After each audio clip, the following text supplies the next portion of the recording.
ARY لگایا drama جلن میں ایک بہن کو اپنے بہنوئی پر فدا دیکھا، عشقیہ میں بہنوئی سالی پر فدا تھا۔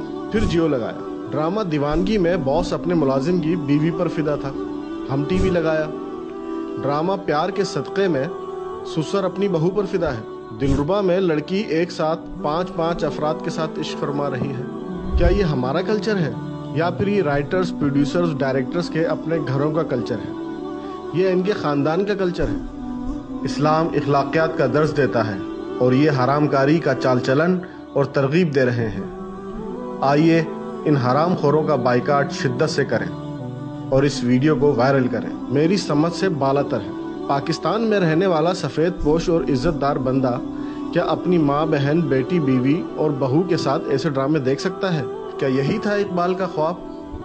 کیا اسی اسلامی جمہوریہ پاکستان کے لیے قائد اعظم نے آزادی کی جد و جہد کی تھی؟ ہم سب کو ایسے ڈرامے پیش کرنے والے چینلز کے خلاف آواز اٹھانی چاہیے، ورنہ آنے والے کل میں ہر گھر کی یہی کہانی ہوگی اور ہماری آنے والی نسلیں کفر سے بھی زیادہ بدتر کہلائیں گی۔ فحاشی عروج پر ہے، تمام چینلز کا بائیکاٹ کریں۔ ہماری نوجوان نسل کو ان تمام چینلز نے تباہی کے دہانے پر لا کھڑا کر دیا ہے۔ ایسے مادر پدر آزاد چینلز اور پروگرامز کے خلاف عدلیہ کو فوری ایکشن لینا چاہیے۔ آئیے اس موضوع پر کچھ قرآنی آیات اور احادیث ملاحظہ کیجیے۔